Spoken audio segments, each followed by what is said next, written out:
Welcome, dear listener. Before we begin, take a moment to find stillness. Feel the weight of your body sink gently into the surface beneath you. Let your shoulders drop as the day releases from your muscles. Slow your breathing. Inhale deeply. There's nothing left to do but rest now. Nothing to fix, nothing to fix, nothing to chase. Let your thoughts slow to a quiet trickle. With each breath, you feel more relaxed, more at peace. Now, let us begin. Our story today begins beneath a sky of velvet and silver. A sky so deep and dark that the stars look like stitched pearls scattered by a patient hand far below those stars. Tucked into a crescent-shaped clearing on the edge of a moss-covered forest stands an ancient chapel. Its stone walls hum softly with age. Its windows glow faintly with starlight. This chapel is not like others you may have seen. It has no pews, no pulpit, no grand organ or painted glass. Instead, it holds silence and stories and ink inside the chapel. The air is cool and still, the scent of old parchment. Lavender oil and beeswax candles hangs like a memory. At the far end of the stone hall sits a long wooden table, and beside it, under the soft light of a single hanging lantern, is the Inkmaid. Her name is Eliora. She is neither young nor old. Her eyes are the color of dusk, and her fingers are always stained with midnight blue. She works when the wind hushes the village to sleep, and only owls and starlight remain awake tonight, as every night she lifts her quill from a carved wooden case. Its feather is dark and shimmering, plucked from a raven long ago by a traveling monk who believed the bird had once touched the sky. The ink she uses is made from rare petals known as night bloom, steeped under moonlight, crushed with silver flakes, filtered through cloth woven from flax and prayer. The ink shines faintly in its glass vial, not dull. It glows the way quiet thoughts glow behind closed eyes. Eliora dips her quill and begins to write. Each stroke is slow, measured, like breathing, like waves gently folding onto shore, sheroes or battles or kings. She writes what the stars whisper. Tiny messages, symbols, dreams woven into shapes only the truly still can understand. The parchment rests on the stone desk, soft and thick, its edges curled slightly from the evening's damp air. She writes of constellations and a wind of quiet wishes made by sleeping children, of the way candlelight flickers just before it dies. The bells in the village tower chime once a low, round sound that hums through the chapel like a lullaby. Eliora does not pause. She simply breathes in and writes on. Once, long ago, the villagers believed her ink could predict the harvest could heal a fever, could calm a restless mind. They would leave scraps of cloth at her door, or folded bits of paper with names on them. Eliora never asked questions. She only wrote, "Tonight, outside the chapel." The leaves rustle softly. A wind stirs through the treetops, carrying the scent of pine and cooling earth. The stars move slowly above, turning the sky like a giant celestial clock inside. Eliora finishes a page. She holds it up to the lantern light. Examining the ink's shimmer, the way it catches the tiny flecks of mica in the paper, she smiles. The chapel is her sanctuary, but also her instrument.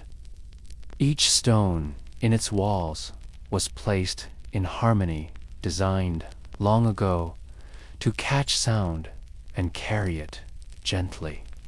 If you listen closely, you might hear the echo of prayers spoken 100 years ago, soft and faded like breath on glass. Behind the desk is a narrow staircase spiraling up to a tower with no bell. Only a round window, and beneath that window, a small wooden chair with a woven cushion. Eliora climbs the steps once her writing is done. The lantern in her hand throws dancing shadows against the stone at the top. She sits.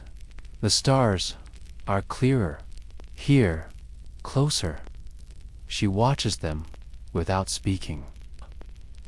Sometimes she hums a tune no one taught her, low and slow, like water over stones. Then she lifts her parchment and holds it to the window, letting the starlight rest on the words, as if to bless them, to confirm their quiet truth. She folds the page and tucks it into a leather-bound book, one of many on a shelf carved into the stone. Each book filled with pages just like it whispers in ink moonlight caught in words below. In the sleeping village, candles flicker in bedroom windows. A dog sighs in its sleep. The blacksmith dreams of fire. A child murmurs a name into a pillow, and all around. The night holds them gently. The chapel breathes with Eliora. It holds the hush like a lullaby. It welcomes the dreams of stars and the slow dance of quill on page. And in that space, that sacred, stilled air, even time feels sleepy. Let your mind settle there, in the warmth of candlelight, in the quiet rhythm of ink and breath, and let yourself drift, drift like parchment, caught on the wind, like petals in ink, like the soft curve of a star song. You are safe here. You are home. Here, you are exactly where you need to be. Now rest. Let your shoulders grow heavier now. Sink deeper into stillness. Let go of the last flickers of your day. There is nothing to hold on to, nothing to resist, only the gentle pull of story and breath. Breathe in calm. Breathe out tension. Let the hush wrap around you like the folds of a thick wool cloak. And listen as our story continues. The dawn is still hours away. And yet the world begins to shift quietly beneath the stars. Somewhere, A rooster stirs in its sleep, and the slow rhythm of night presses gently onward inside the star chapel.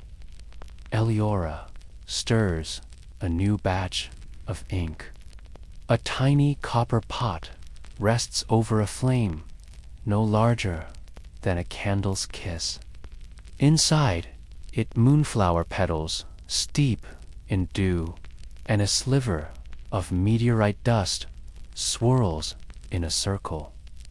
The old Inkmaid speaks to the ink as it brews, not with words, but with humming, the kind of low, steady tune that makes bones feel warm, that reminds hearts to beat slowly. She knows the ink listens in medieval times. It was believed that objects could remember, that stones could hold songs, that a quill dipped in sacred ink would write only the truth, and that truth could be a bomb. Eliora lifts the copper pot and pours the ink into a small glass vial. It glows faintly. Like starlight in a jar, she presses a wax seal to the cork and places it on the shelf beside a row of others, each one labeled in quiet calligraphy: Windward, Night, Prayer of the Second Star. November's echo, her hands are weathered, but steady she works, not with urgency, but with grace, each movement deliberate, each breath purposeful beneath her table. A small cat curls in sleep. Its fur is mottled gray and silver, like storm clouds wrapped in fog. It does not purr loudly, only a soft rumble, now and then, barely more than the whisper of distant thunder. Elora gently picks up a blank sheet of parchment made from pressed flax fibers. Soaked in lavender water, she runs her fingers over the grain, feeling for the right side, feeling for the silence within it. The chapel is lit only by the lantern and the slow burn of the hearth across the room. Shadows ripple across the walls, dancing like ghosts in velvet robes. And now the Inkmaid writes again. She writes not for an audience, not for fame or coin. She writes for the stars and for the wind, and for those who sleep with heavy dreams tonight. She writes about memory. She writes of a shepherd boy with tears on his cheeks, asking the stars for the name of his lost lamb. She wrote it for him in ink that shimmered and bled like light, and the lamb returned before sunrise. She writes of an old woman who could no longer speak, but who left a piece of blue ribbon tied to the chapel gate. Eliora wrote her name in the language of the sky, and for a brief moment the woman smiled again. Each letter flows from the quill, like a soft wind, each curve deliberate, every pause a sacred breath outside. The wind rustles through the chapel's ivy, its leaves shimmer with dew. The trees sway as though in agreement, as though the forest itself is listening. The ceiling of the chapel is not flat, but carved like the night sky. Arches curve above with painted constellations, stories etched in gold leaf and deep indigo. The great hunter, the swan, the spiral crown when Eleora was a girl. She used to lie on the chapel floor for hours, tracing the constellations with her fingers, whispering to the painted stars as though they could hear now. As the ink dries, she lifts her page again. She reads it aloud, a slow, even voice, soft enough to blend with the sound of the fire's gentle crackle. The cat lifts its head, briefly, then curls tighter into sleep. Eleora rises. Her robe rustles like a page turning. She walks to the chapel's small alcove, where 7 candles stand unlit in a circle. She lights each one for the wind, one for the moon, one for the forgotten, one for the healer, one for the wanderer, one for the dreamer, and one for the stars. The room fills with a soft golden glow. The flames dance gently, reflected in the Inkmaid's eyes. She places the parchment on the altar, not to be worshipped, but to be witnessed, to be held by the silence, and perhaps understood. There is something sacred in the act of offering, not asking, just giving without expectation, without noise. She kneels and she breathes, and the chapel breathes with her. A breeze moves through the stone walls, not cold, but knowing, as if the very air has read her words and carries them upward beyond the rafters, beyond the steeple, into the night sky, into the great listening.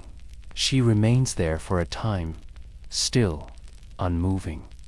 Just her breath, and the crackle of fire, and the slow turning of the earth. Eventually, she rises. She extinguishes the candles, one by one, and carries the lantern back to her writing desk. There will be more pages, more ink, more nights like this, but each one is different. Each one is sacred. And tonight, this was enough. Now, let yourself drift again. Imagine the warmth of the candlelight, the smell of ink and parchment, the hush of a chapel where the stars are always listening. You are safe. You are calm. You are floating, and the story has only just begun. Let your eyes grow soft. Now, let your breath fall into rhythm, as though your chest moves with the tides. Let the world slip away from your fingertips. There is only stillness here, only the hush between the stars, and the soft scratch of ink upon the parchment of dreams. As the stars shift gently overhead outside the chapel, a fog rolls in from the hills, slow and silvery, like a blanket being drawn over the valley.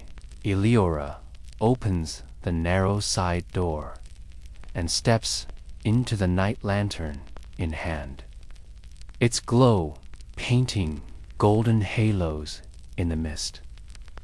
She walks the footpath behind the chapel, her steps silent on the mossy stones.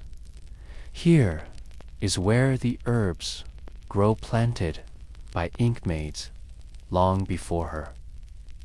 She brushes her hand over moonwort, and the dew clings, like stars, to her fingers. In medieval lore, it was believed that plants grown by moonlight held stronger magic, especially when tended in silence and always harvested with a silver blade. Tonight, Elora needs only one bloom, a flower known as star's breath. Pale and small, it only opens once a month. When the stars form a certain pattern above, she finds it near the base of an old stone wall. Its petals trembling in the wind, she leans in, whispers a thank you, and snips it gently back inside. She lays the flower beside her inkstone. Tonight's page will be different. Not a story, but a map. A map not of roads or rivers, but of dreams. The medieval scholars who visited the chapel centuries ago believed that dreams could be charted, that repeated symbols formed constellations within the mind, that fear had a direction and hope a location. Eliora draws from memory lines that curve and branch like vines, dotted with runes and small celestial markings. Each line flows from the quill like a breath, each symbol given space, as though to breathe. She writes names not of people, but of feelings. Lantern-light hesitation, midnight joy, the ache beneath silence, and each is placed carefully, lovingly, upon the parchment the wind outside picks up, rustling through ivy and chapel bells. The smallest bell rings, once soft and singular, as if agreeing with her work in the back of the chapel. Above a crooked staircase lies the observatory. Few climb there now. The stairs are narrow and creak beneath weight, but Eliora is light on her feet, and tonight she climbs with her map rolled beneath one arm. She ascends, past hanging herbs, past woven banners, faded with age, until she emerges beneath the stars. There is no roof here, only sky and cold stone beneath her feet. A circle of brass instruments surrounds the platform, ancient tools once used to study the heavens. An arm-Larry sphere, a quadrant, an old sextant whose metal shines in the moonlight. Eliora lays her map in the center of the platform, weighed down with small stones, and gazes upward. The stars blink slowly overhead. Patterns, both familiar and strange. She tilts her head, lines them up with her chart. She speaks aloud, soft and slow. Here is the corridor of forgotten songs. Here is the well of returning light. And here, she traces a star near the horizon, the quiet place between fear and peace. She smiles to herself. It is a gentle smile, the kind a person wears when alone with something sacred. The wind kisses her cheeks, and the ink on the page dries like starlight, crystallizing the chapel behind her glows, faintly warm with the breath of fire and old prayers. From this high place, she can see the rooftops of the village, thatched and dark, all sleeping. She can see the river bend, moonlight dancing across its surface like scattered coins and she can hear the distant call of an owl, low and soothing, echoing across the valley. Time slows again, or perhaps it stops. And in that stillness, Eleora speaks one last word. A word not written in any book. A word meant only for the stars, and they, in their silent brilliance, seem to respond. She gathers her map, rolls it tightly, and tucks it beneath her robe. The wind settles the chapel sighs, and she descends once more, quieter than a candle's breath. The cat is still asleep, the fire still low, the parchment cooled, and the story whispers ever onward. Let your body grow heavy now, let your jaw unclench, and your shoulders soften. Let your breath slow, like the hush that comes before dawn. Let your thoughts fade, like ink dissolving in a gentle stream. Our story today continues, just as the stars edge westward, and the chapel walls breathe with quiet memory. Eleora returns to the lower chamber, her bare feet gliding across the stone. The fire in the hearth is no more than a faint orange glow, its warmth still humming against the walls. She places the rolled map beside a row of older scrolls, each wrapped in velvet, each marked with a single silver star. These scrolls hold the dreams of those who came before her, Inkmaids who listened to the sky and translated it into symbols only the soul could understand. There's a belief in the oldest Inkmaid texts that dreams are not imagined, but remembered memories from before birth. From stars tonight, Eleora will write a new dream. She settles at her desk, lights a single beeswax candle, and dips her quill again in the midnight blue ink. Infused with crushed lapis and ash of lavender stems, she writes, not with haste, but with reverence. The candle flickers gently, and its glow catches on dust motes suspended in the air, each one dancing slowly, as though time itself had been asked to quiet down. The story she writes tonight is not hers. It belongs to a girl from the village, one who visited the chapel just after sunset, leaving behind a tiny ribbon woven with forget-me-nots. Inkmaids have always accepted silent offerings, and in return, they write the dream the giver cannot voice. So Eleora writes once, in a village of smoke and stone, a girl wandered into a forest that never slept. The trees there whispered in languages only the wind understood. She carried a question in her pocket, wrapped in blue thread, waiting for the moon to answer.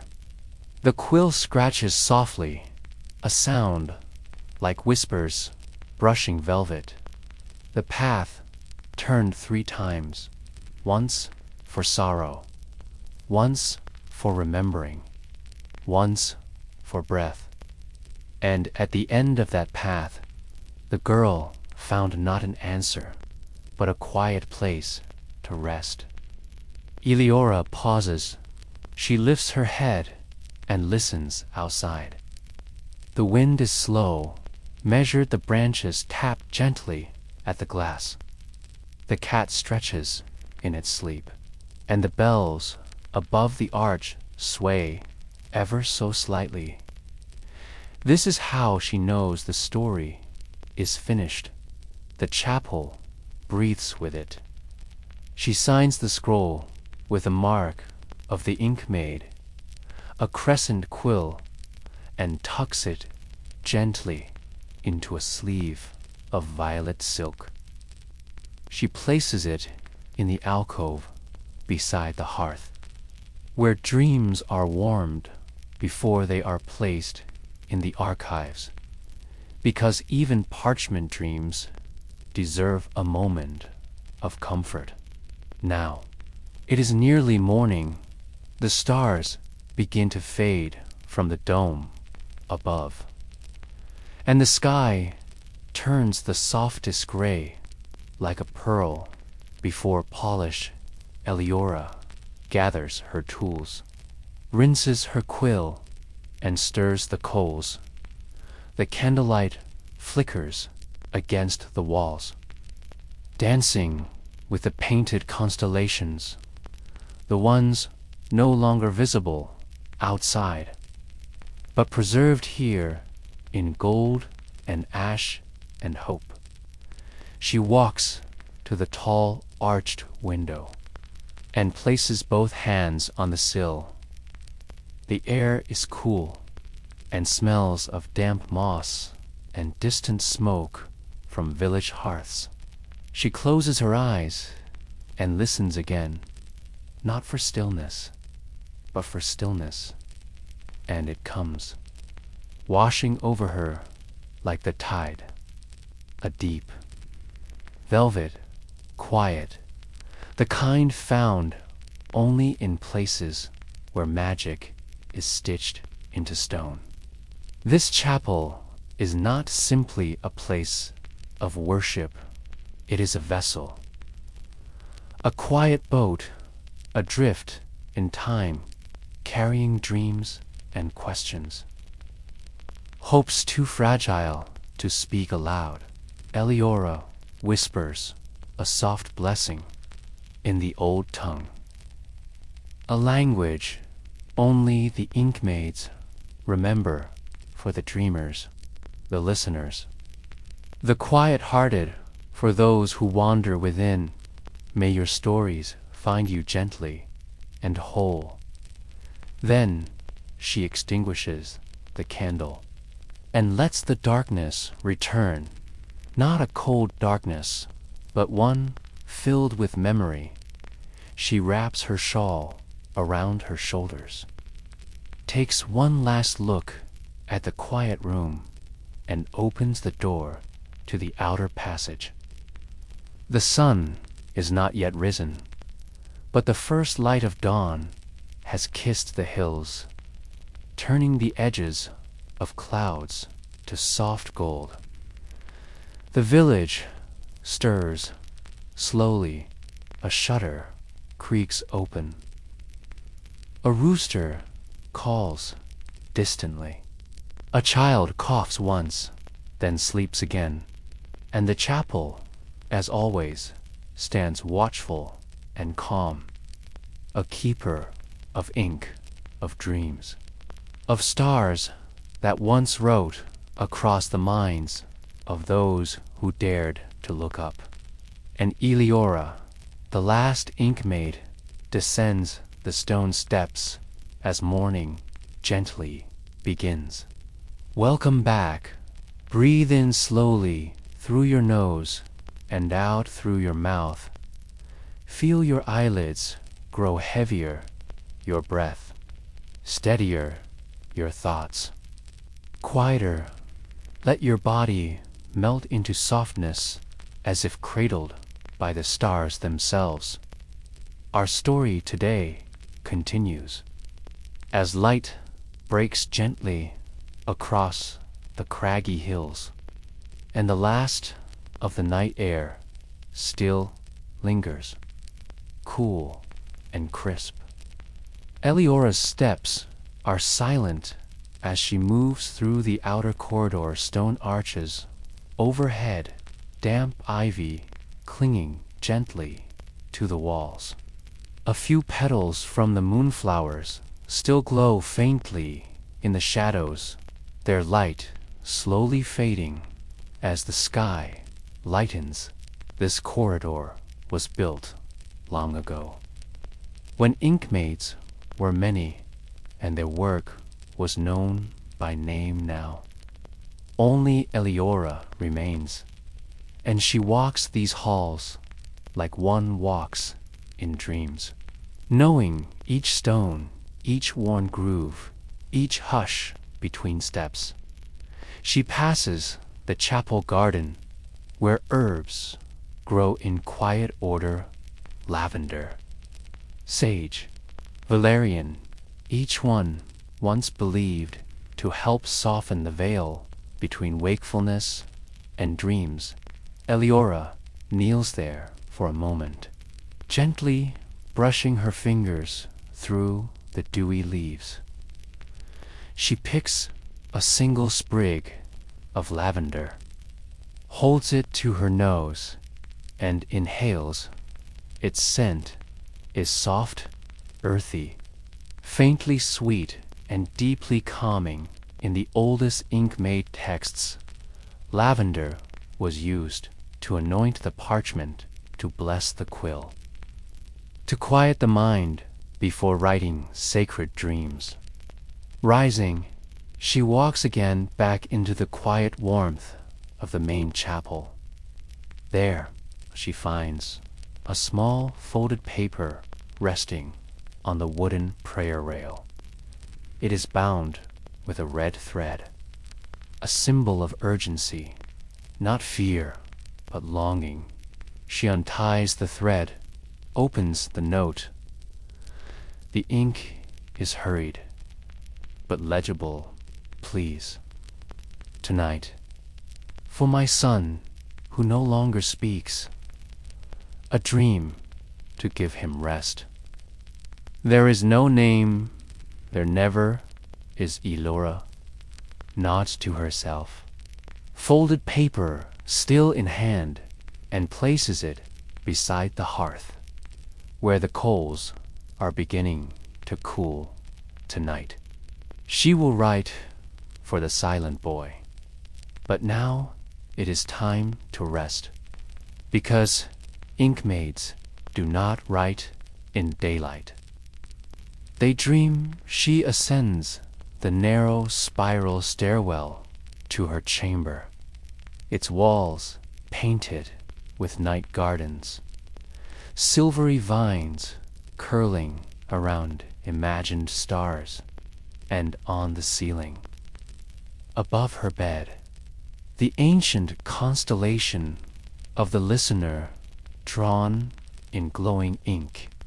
It's said the listener was a guardian spirit of Inkmaids, a celestial being who could hear dreams even in silence. Even in sorrow, Eliora lies on her bed, hands folded over her shawl. The air smells faintly of lavender and old parchment.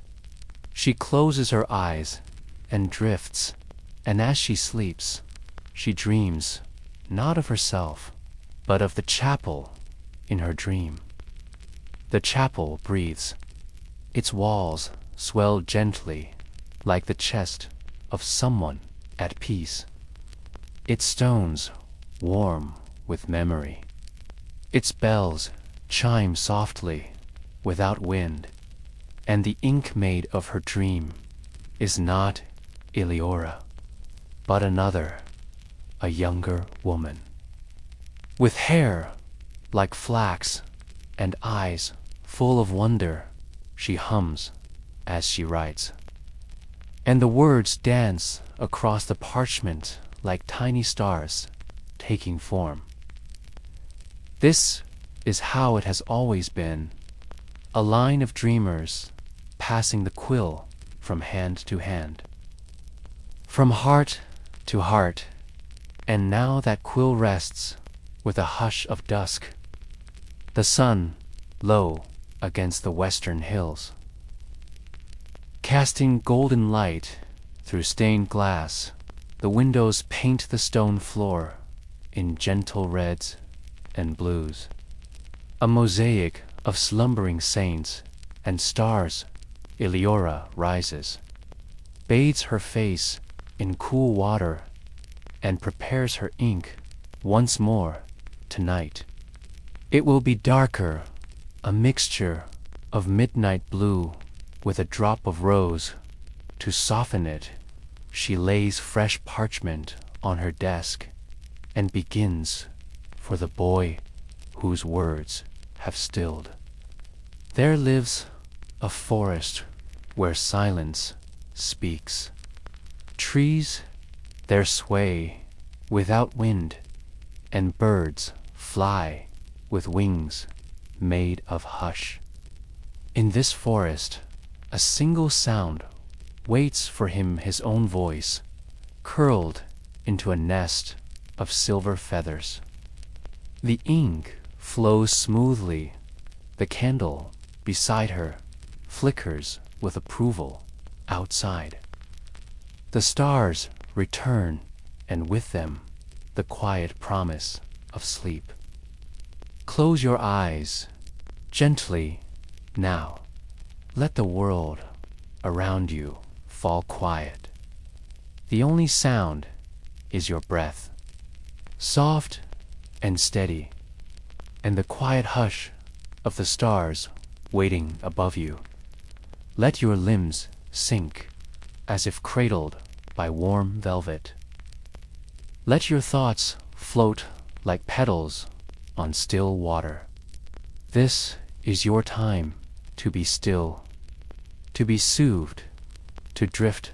Our story today continues as Eleora's quill glides in slow, looping strokes across the parchment, each letter shaped like a soft lullaby, each word filled with peace. The candle beside her has melted into a golden pool, its flame barely flickering. As if holding its breath, the chapel is nearly silent. Only the occasional creak of an ancient beam or the faint whisper of the wind pressing gently against stained glass.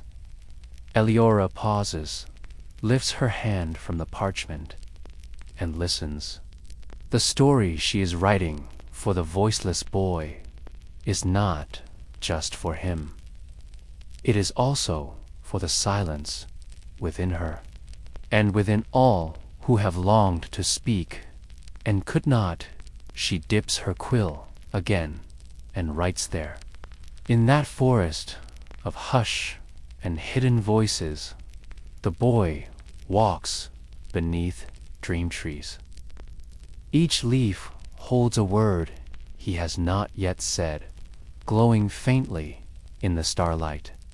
When he reaches the clearing, he finds a pond so still it reflects his heart, not his face, but his feelings, like ripples waiting to begin.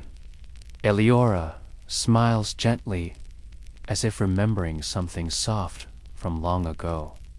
Perhaps she too once dreamed of such a place, a forest where words waited patient and kind outside the chapel.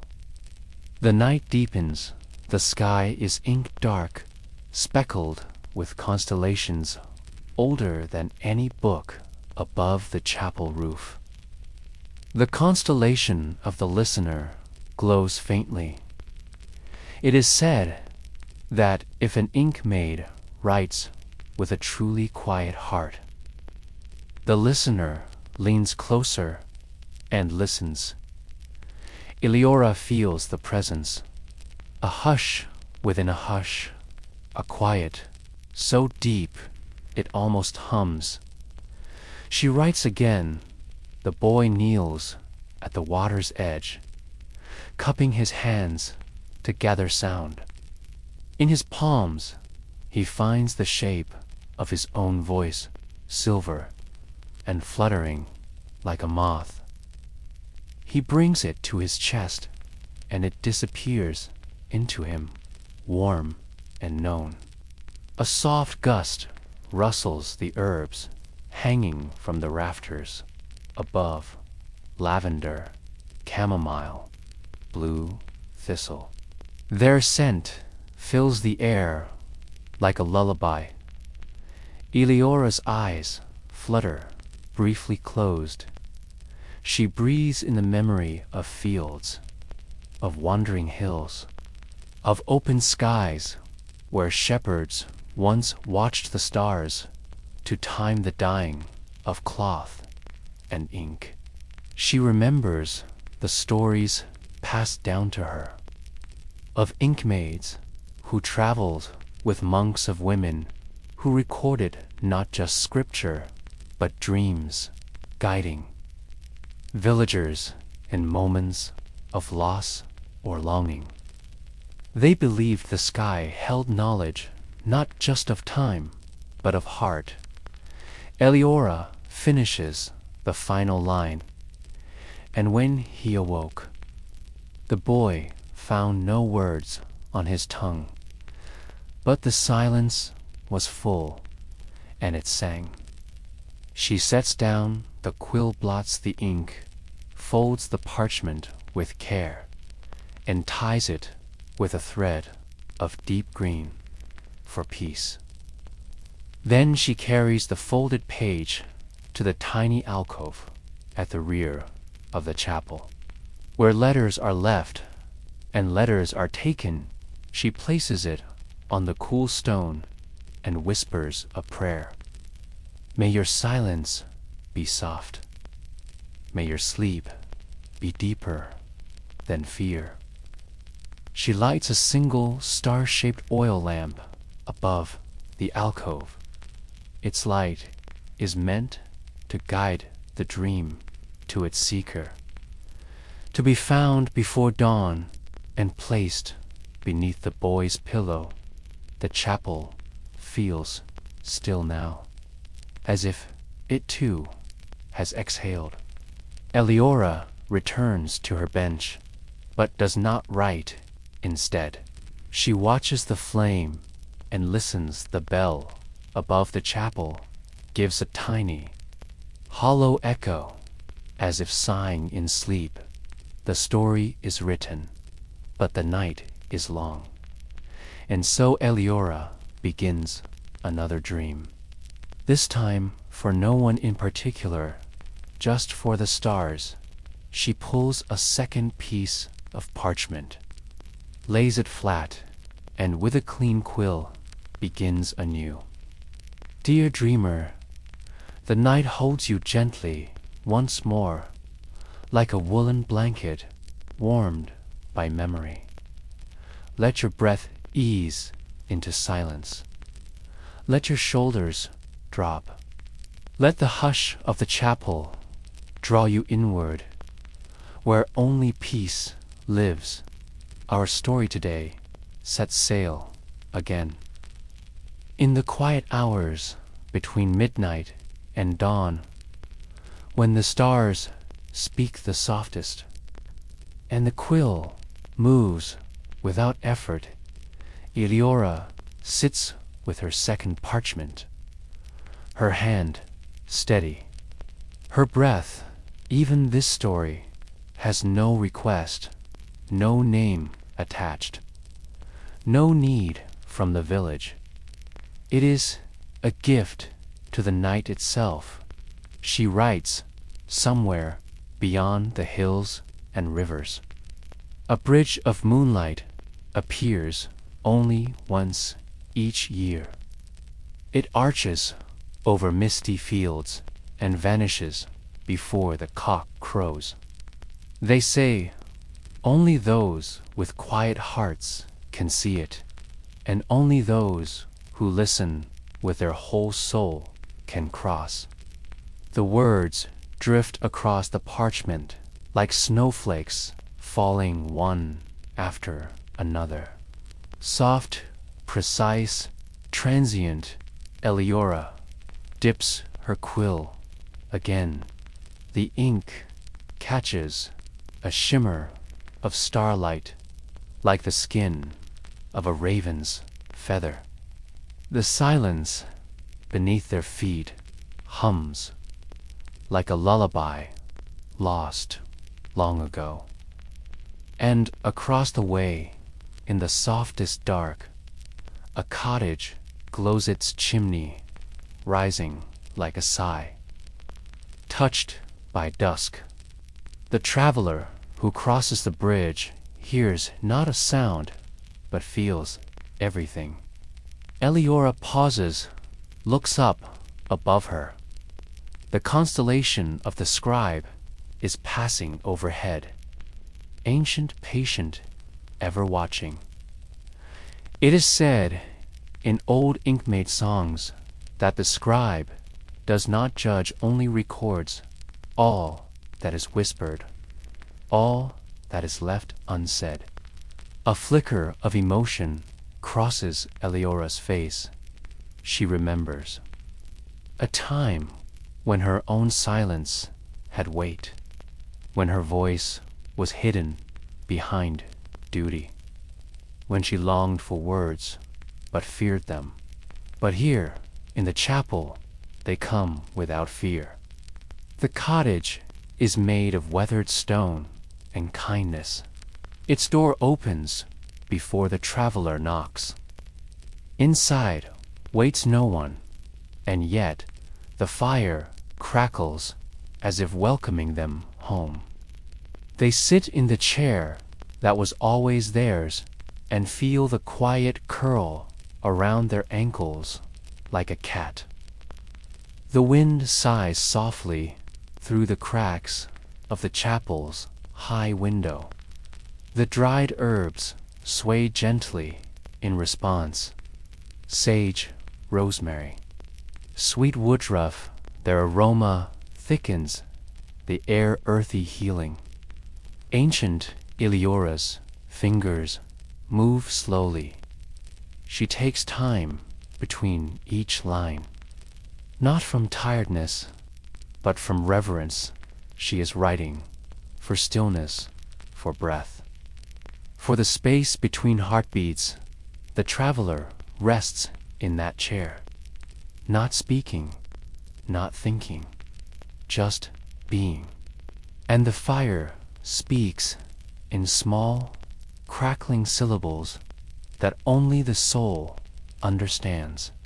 There is no clock, no list, only the slow turning of the stars. She lifts her quill, closes her eyes, feels her own breath move through her like a breeze across deep grass. How many stories had she written like this, without name or destination? And yet, how many had been found, tucked beneath pillows, hidden in hollow trees, slipped into boots or baskets or sleeves. Stories meant for healing, not for knowing. Outside, a single owl calls once, then silence. The traveler does not stay forever. When the moon begins to slip away, they rise. The chair sighs as they leave it. The fire dims. And the traveler steps back onto the bridge, their heart just a little lighter, their silence a little warmer. Eliora finishes the tale, signs it only with a dot of wax pressed with a small sigil, a star within a circle. The mark of the anonymous Inkmaid. She does not fold this one. Instead, she lays it flat upon the altar beside the chapel's great bell. Where the oldest stories rest, those written only for the sky, the bell does not ring, but a resonance hums through the stone floor beneath her feet. A note that cannot be heard, only felt. Elora bows her head, then returns to her bench. She draws her shawl tighter. Its edges soft with age, woven by her own hands long ago. The candles are lower now, their flames curled inward, preparing to sleep.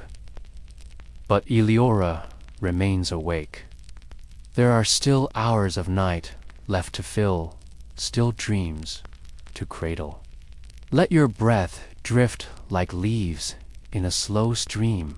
Feel the quiet returning around your hands, across your chest, behind your eyes. Let the hush guide you gently as we slip once more into the soft stillness of our tale.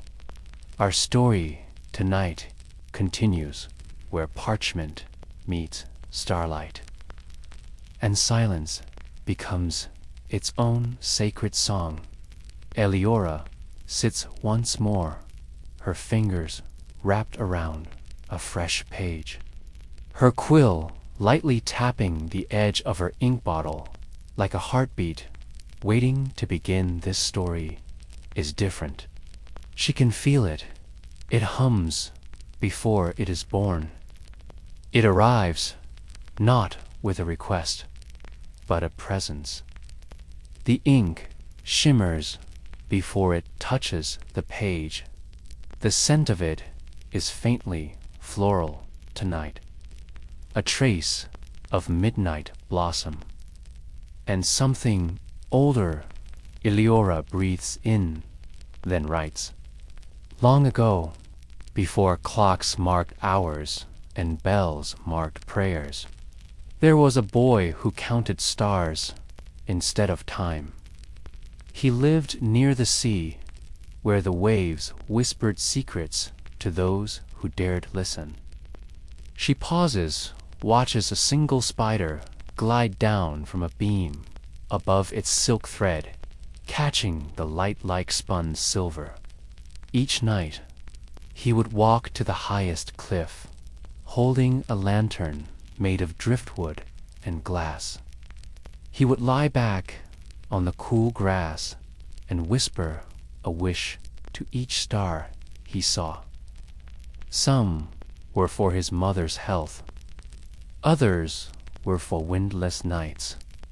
A few were for nothing at all, just the joy of being heard. The quill moves with rhythm now, like waves on stone smooth, gentle, persistent. The villagers said he was odd, that the stars don't listen, that wishes are best saved for whales or kings. But the boy smiled and counted anyway. He believed the stars didn't need belief to shine. A storm had risen from the east, and the waves crashed with sorrow. Still, above the wind, one could hear the stars whispering, not words, but a hum, a promise. In the stillness of the chapel, Eleora feels the boy's story settle like mist upon fields, soft, undemanding. True then, one night, the boy did not arrive. The stars blinked overhead, waiting. But no lantern flickered on the cliffs. The wind outside shifts, not louder, just fuller, as if the night itself is listening. And when the storm passed, and the villagers went to search, they found the boy's lantern resting on the grass, unbroken. The glass gleamed with starlight, though the sun had already risen. And inside it, a single feather, pale as moonlight, curved gently against the wood. Eleora leans back, her eyes on the tall windows. The sky outside is beginning to pale, a thin thread of gray pulling at the edge of deep blue. Morning will come soon, but not yet. Not while the ink is still warm. Not while the breath of story still lingers. Some say the stars carried him away. Others say he became one of them. But when children pass by the cliffs now, they pause, they look up, and without knowing why, they count one extra star. She closes this story, slowly seals it with a gentle press of wax. But instead of placing it among the others, she carries it in her palm, walking quietly to a small alcove near the rear of the chapel there. Tucked behind a carved beam is a small wooden drawer. She opens it inside a collection of pages. Not for the village, not for the bell, but for memory, her own. She adds the new page, closes the drawer, then rests her hand upon the wood. The chapel seems to sigh in response, a breath shared between stone and spirit. Behind her, the first bird sings. Not a loud call, just a murmur, a note like a bell touched by wind. Still time. Take a long, slow breath. Let your shoulders fall. Let your thoughts loosen. Like ribbons slipping from gentle fingers, there is no need to hurry. No need to hold anything at all. Here, in the chapel of stars, we return to soft paper and the hush of the Inkmaid's world. Our story continues now, where silence becomes sacred, and stories arrive like dew upon morning fields. Eleora stands beneath a faded archway. A breeze moves past the worn tapestries, and behind her, the warmth of the first sunbeam barely brushes the floor. The bell has not rung, not yet. It is the in-between time when the world holds its breath, and she chooses her next page. Tonight's ink feels different. It carries the scent of cedar and honey, thicker, richer, as though it remembers more than usual. She stirs it once, twice, then dips the tip of her quill. Her breath matches the rhythm of the lines, slow, measured, and she writes in a forest woven with fog and bramble. There lived an old woman with silver hair and boots made of bark. She did not speak to travelers, but she could listen to the wind and knew how to follow dreams. Eleora smiles. This one feels old, like something passed from voice to voice beneath cloaks and over steaming cups. The birds avoided it, but moths danced above it each night as though drawn by a music only they could hear. She lived beside a crooked stream that never froze, even in winter.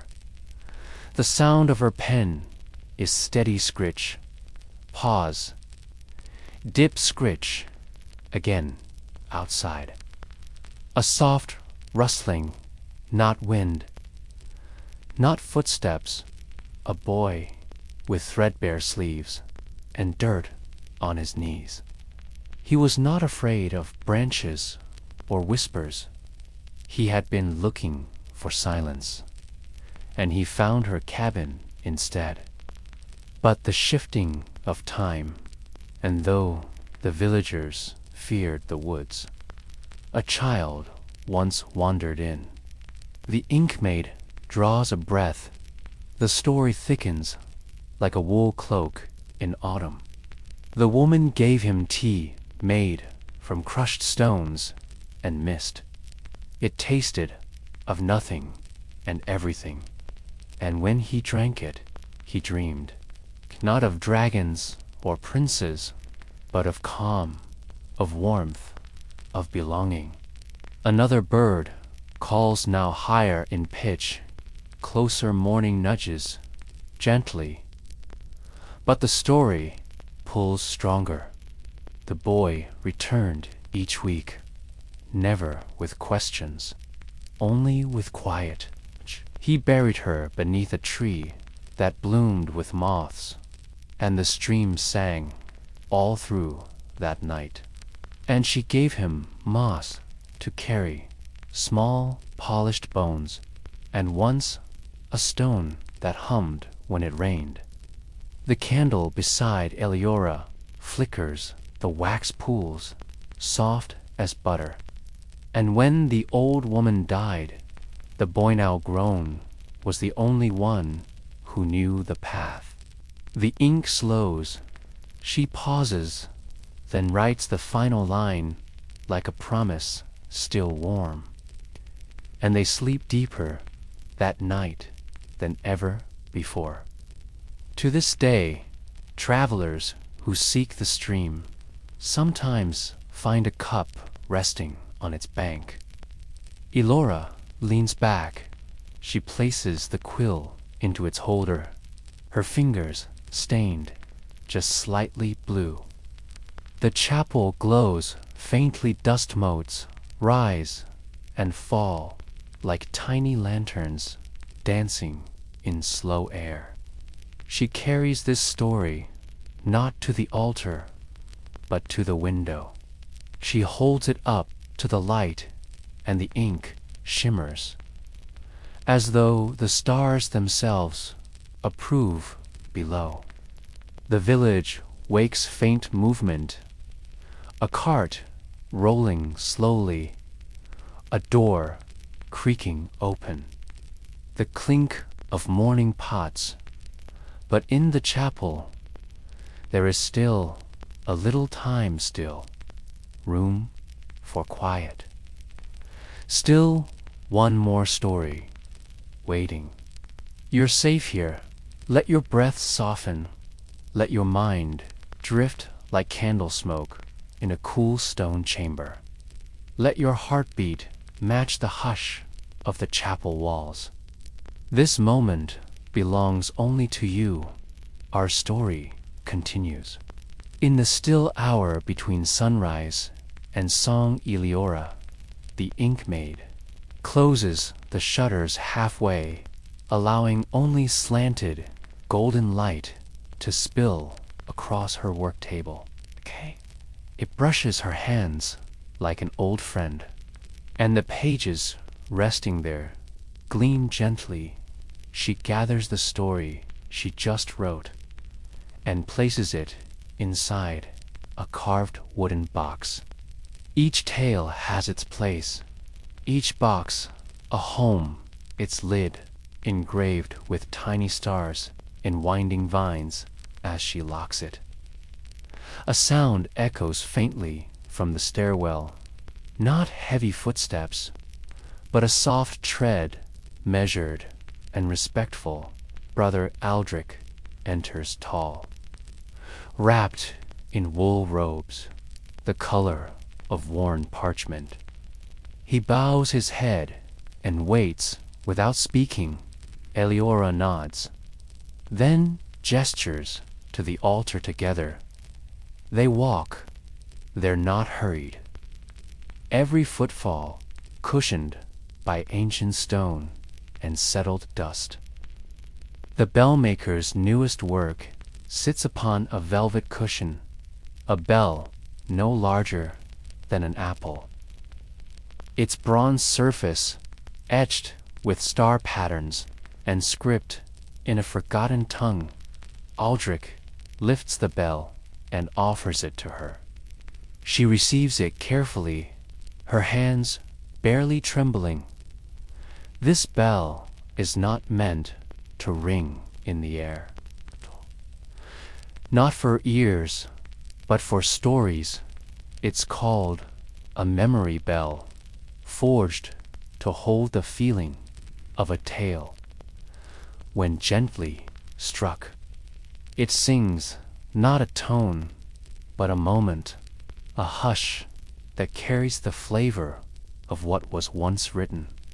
Eliora breathes slowly, then taps the bell with her knuckle. It does not ring sharply. Instead, it hums like a long, deep breath taken in a cradle of warmth. She hears the boy at the stream, the rustle of moth wings, the wind in the forest, the silence that feels like being held. She exhales, and the chapel sighs with her. Brother Aldrich lowers his head again and departs, leaving her with the bell and the morning. She places the bell beside the wooden box, two keepers of one memory, two vessels holding softness and stillness. Then she returns to her seat and selects a fresh sheet of parchment. This one is slightly bluer than the rest, as though it remembers twilight. Her hand reaches toward the inkwell, and as the quill touches the midnight blue, the next story begins to whisper. She listens and then writes. Once, atop a high cliff, wrapped in cloud, there stood a lighthouse made not of stone, but of polished obsidian. Its keeper had no name, only a song he played on bone flutes to guide wandering birds home. She pauses, the ink catches the edge of a word, and Bloom's the lighthouse keeper slept during the day, and at night he walked the cliffs, gathering stars that fell into tide pools. He believed that, if enough were caught, he could stitch them together into a net strong enough to catch a dream. A warm draft stirs a curtain near the chapel's rear, but Elora is still wrapped in the rhythm of this tale. Brighter than any before, the keeper dove in, forgetting fear, forgetting cold. He did not find the star, but when he returned, the lighthouse no longer needed light. It pulsed with a glow that matched his heartbeat, anchored by the scrape of quill and the cool press of stone beneath her feet. One night, a star fell straight into the sea. She smiles. There is always magic in a keeper's devotion, in the small rituals that keep the dark at bay, and the seabirds that passed above his tower each morning sang his song back to him. When he finally slept, he dreamed of wings not his own, but wide enough to carry the entire coast. The bell, still sitting close, vibrates ever so slightly, almost inaudibly, as if recognizing the weight of the new tale. Eliora signs the parchment with a flourish of gentle silver. Not her name, but a tiny symbol, the mark of the Inkmaid.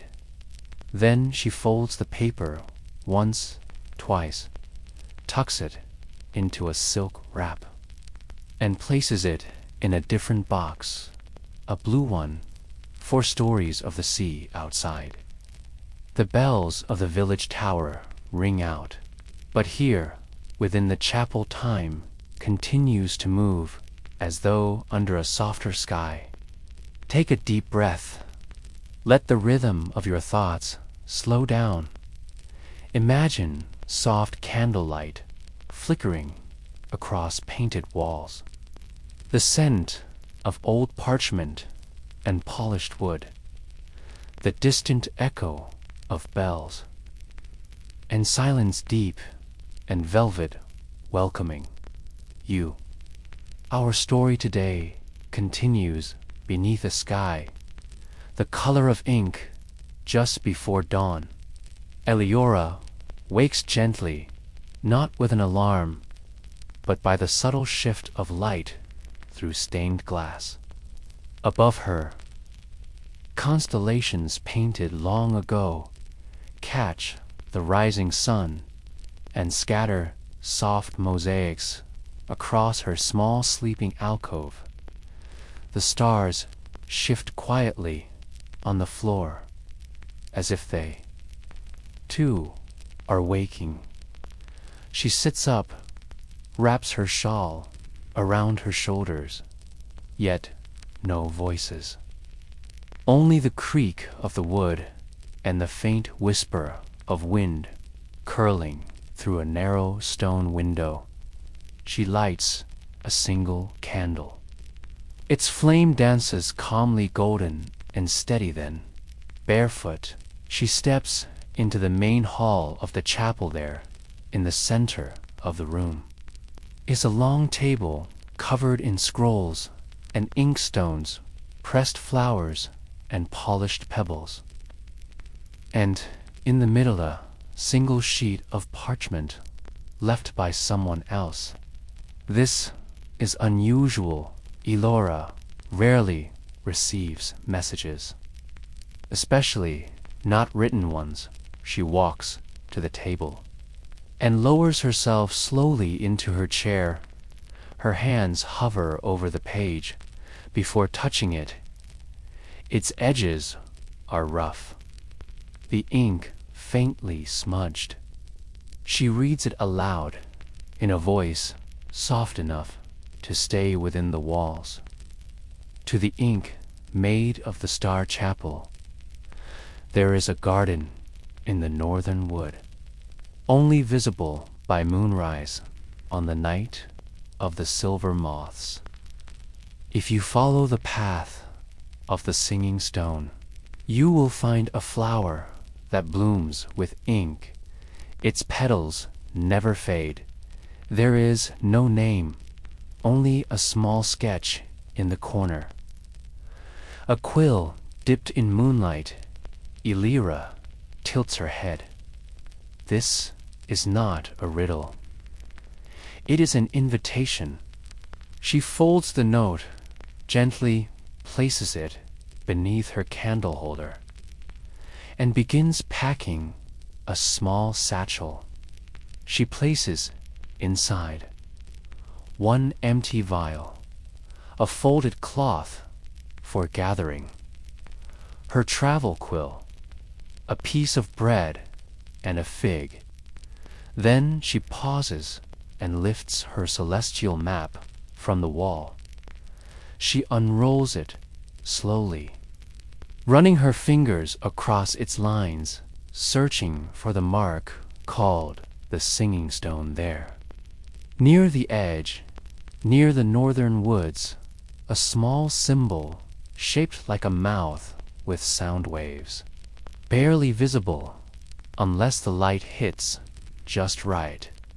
She marks it with a circle, and she waits for nightfall and the rise of the silver moths, because that's when the garden will appear. As evening falls, the chapel glows with a golden hush. Eleora lights a lantern and places a sliver of star-shaped metal inside it, hums softly.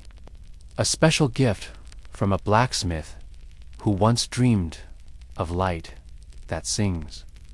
The lantern will guide her, and its warmth will soothe her as she walks. The path is long through thick trees and ancient fields, but Eleora knows how to walk silently, knows where the moss is thick, and where the wind carries scent. She walks with patience feet, brushing past roots and leaves, each step pressing gently into the memory of the earth above her. The sky opens, and the stars begin to blink awake.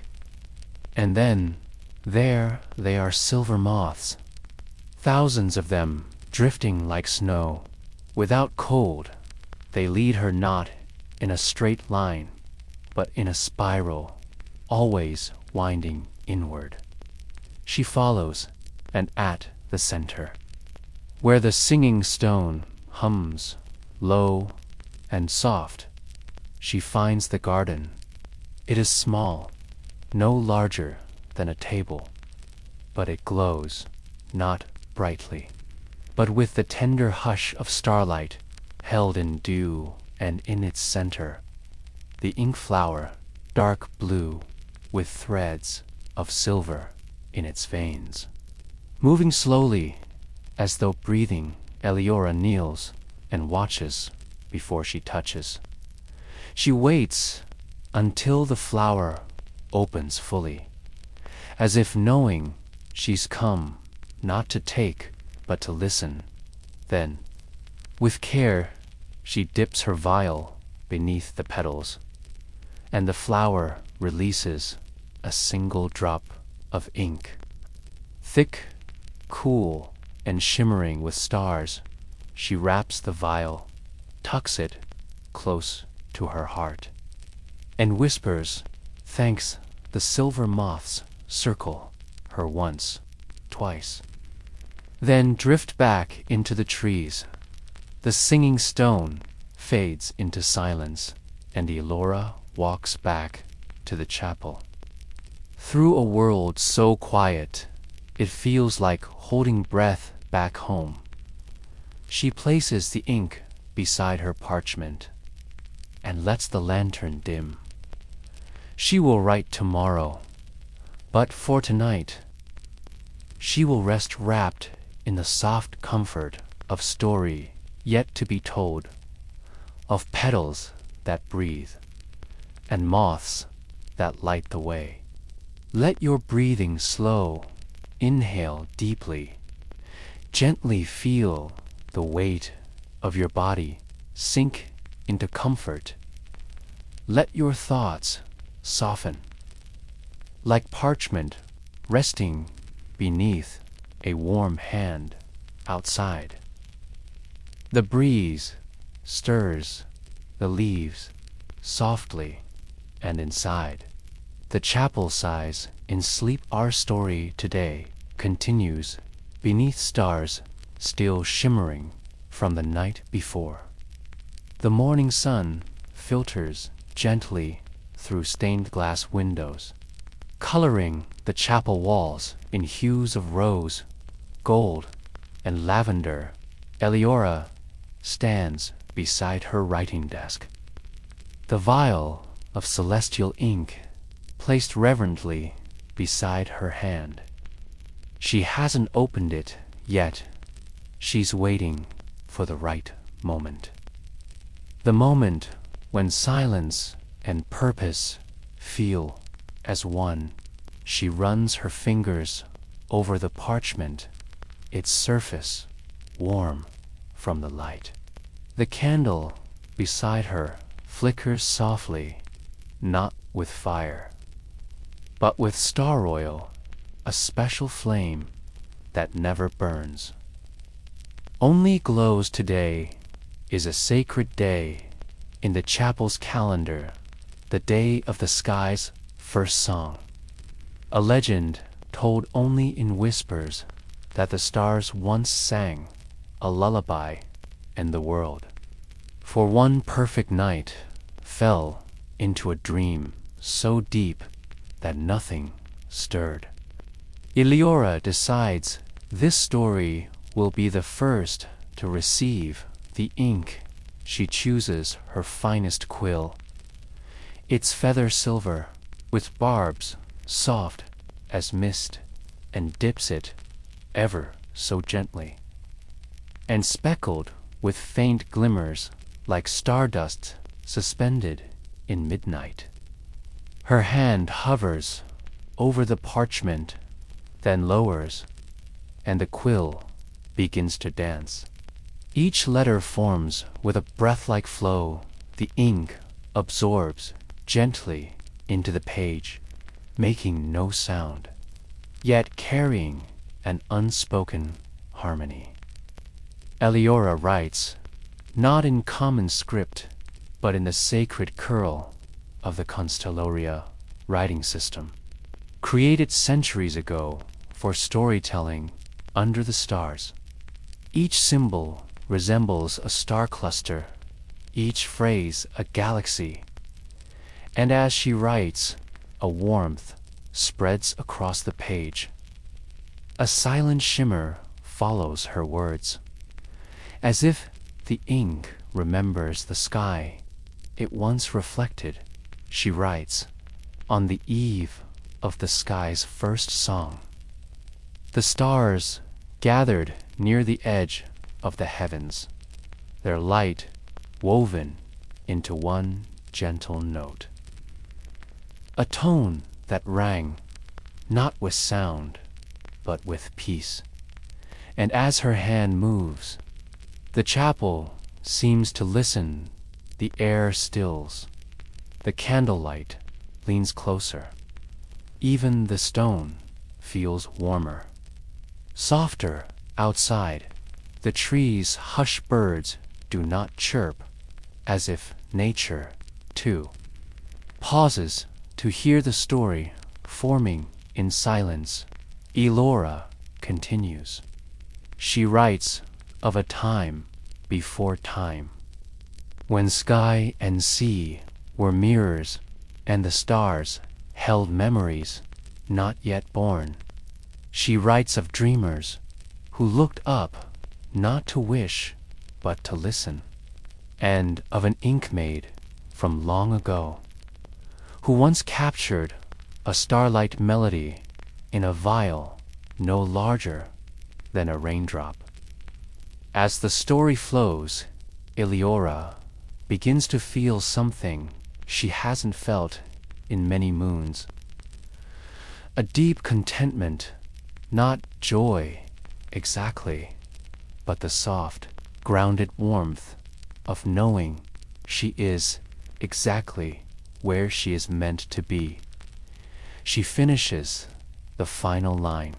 The world did not speak for one whole night, and in that silence, the stars wrote back. She lowers the quill, her hand lightly stained with midnight blue, and leans back. The parchment glows faintly, not brightly, but with the gentle aura of words that matter. She leaves it to dry, and walks to the edge of the chapel, where a window shaped like a crescent moon opens to the valley below. She rests her hands on the stone sill and watches the clouds drift slowly across the sky. In the distance, bells from a nearby village echo up the hills, each tone soft, spaced and deliberate. As if singing a reply to her tale, she closes her eyes and lets herself breathe in the moment. In that stillness, a memory rises. When she was a child, her grandmother told her, some stories are not written to be read. They are written so the world does not forget how to dream. And so, with ink kissed by the stars, Eliora preserves another dream, not for herself, but for the next soul, who may one day wander into the chapel and sit where she sits, writing under constellations, with a heart open to the quiet songs of the sky. Feel your body growing heavier like a quilt laid gently over your shoulders. Let each word be a feather falling soft. Let each breath ease you closer to stillness. You are warm, safe, and surrounded by soft light. Our story continues under the hush of the night work. Though the chapel is known for its night work, there are moments in daylight when the walls hum with memory, when stories drift through the beams of sunlight and settle softly onto stone today. Eleora prepares to visit the vault beneath the chapel. Few are allowed to enter, even fewer know the path. It lies behind a narrow wooden door carved with 7 pointed stars, almost invisible to the unknowing eye. But Eleora knows. She's traced its patterns since childhood. She presses her palm against the wood and whispers the ancient vow by ink and quiet, by word and sky. I seek only the truth within.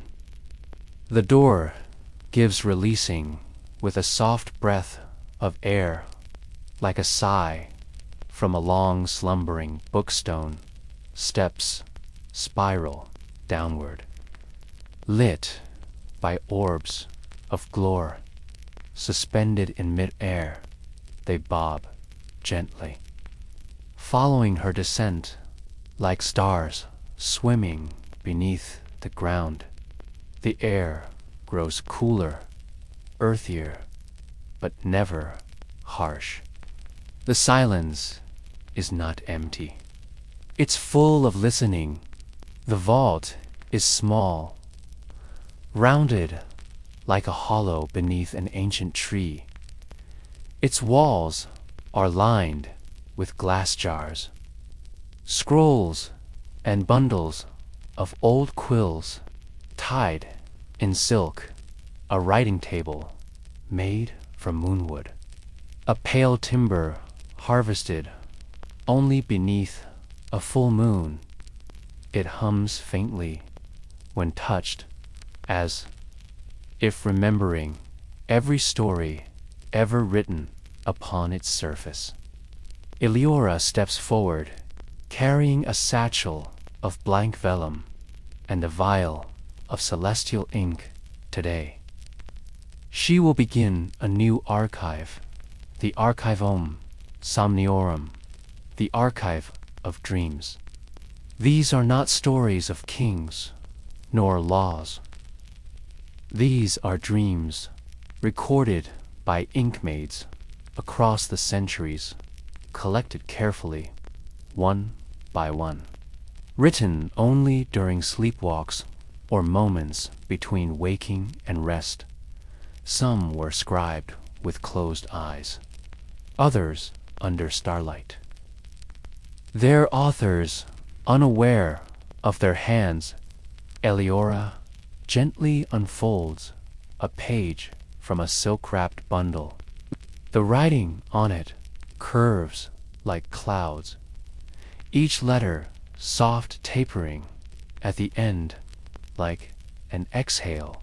It reads, "In a garden of silver trees, the moon sang to the bees, their honey glowed with truth, and every petal dreamed of snow." She smiles. This dream belonged to Inkmaid Celestina, who served in the chapel 200 years ago, known for her ability to capture dream thoughts before they vanished with waking. Eleora places the dream in a starlit frame. An illuminated border glows briefly, acknowledging the story's new home. She takes out her own parchment and begins to write the dream she experienced last night. A bird with wings made of parchment flew through a sky of ink. Its song dripped onto mountaintops, carving valleys into stories and forests into poems. As her quill glides, she feels something shift in the air, a presence not frightening, just quiet and curious. She looks toward the curved wall and sees painted in shadow and glove, a figure of another Inkmaid young. Barefoot, holding a quill, Eleora nods softly.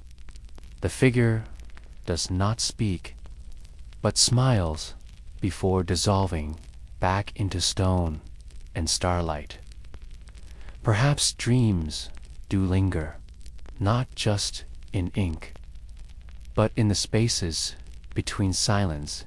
She finishes her writing and seals the page with a thread of starlight wax. Pressed with the sigil of the Inkmaid order, crescent quill over a sleeping eye outside. The sun has begun to tilt toward dusk, the chapel windows now tinted in lavender and peach. Eleora ascends the stairs, slowly feeling the hush deepen behind her. She emerges into the chapel with a feeling that something small but important has shifted, as if a new thread has been added to the sky's own tapestry. She lights a candle, watches it flicker, then picks up a different quill and begins to write again. This time, she writes a letter to someone she's never met, to the Inkmaid who comes after me. The chapel will know your voice, even if you whisper, and the stars will listen, even if you write only in sleep. She places the letter beneath a loose stone near the hearth, where old letters have slept for centuries. And in that soft act, she ensures the story will go on. Let yourself breathe slowly, softly, as if each breath was a quiet candle flame. Feel the warmth around you, as if you're wrapped in a soft, quilted cloak. The world is hushed, and you are safe here, now. Let the hush of the chapel draw you closer.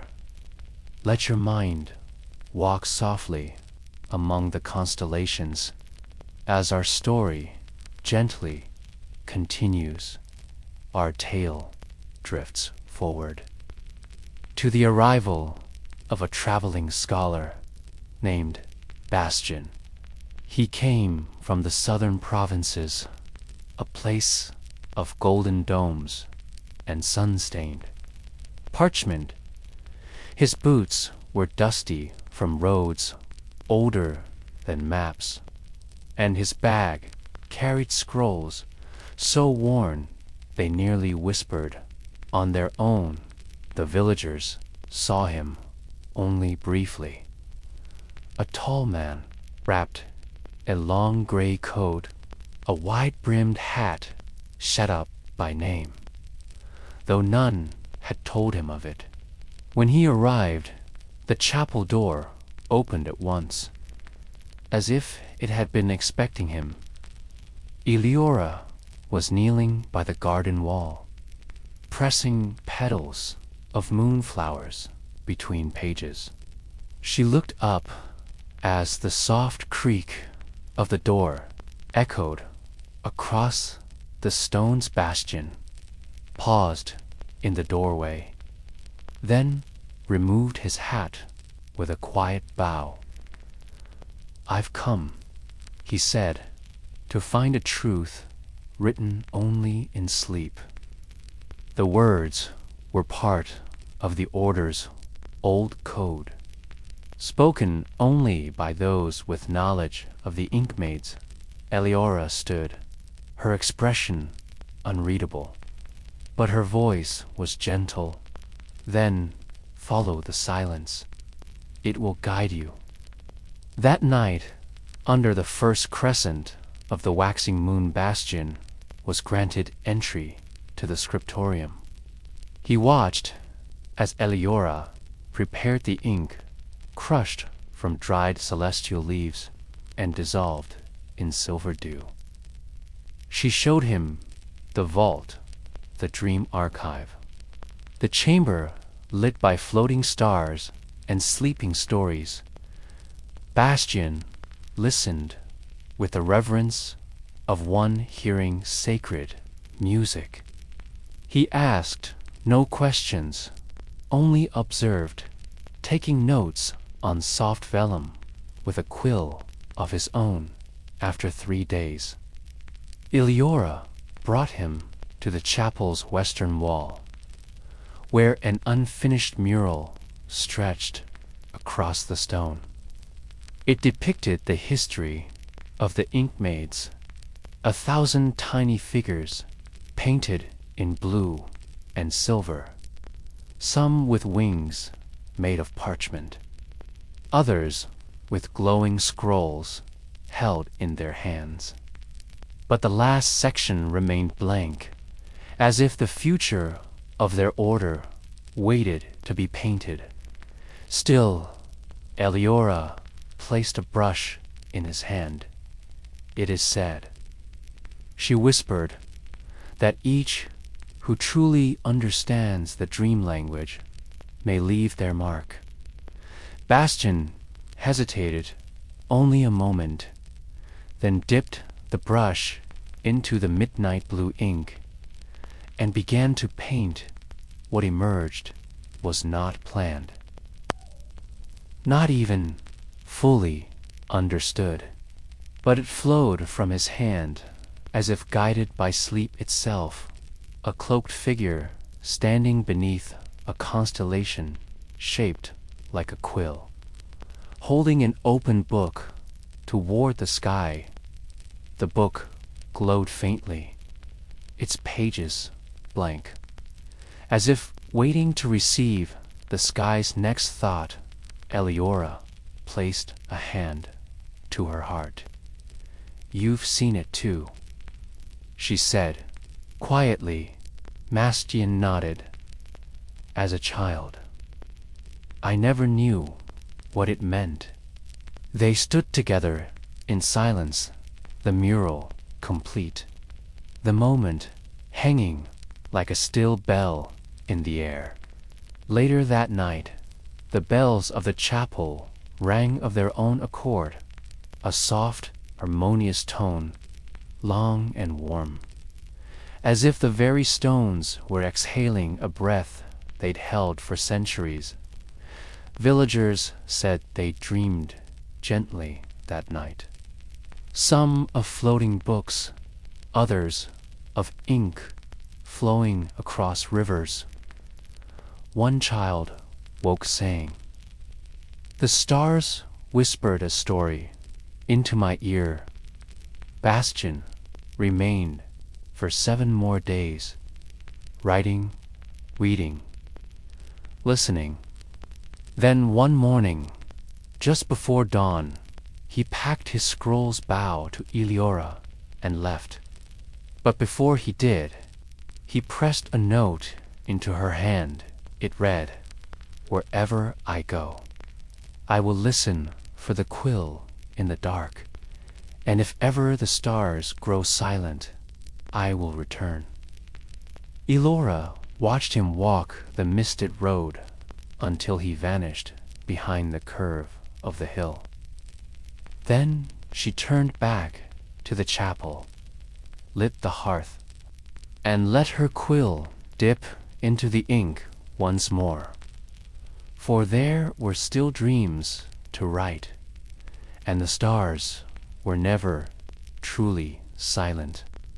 Now that your breath is soft, your eyes calm, and the world around you gently fades to velvet quiet, imagine once more the stone chapel under stars, its arched windows aglow with candlelight, its wooden beams holding centuries of stories in stillness.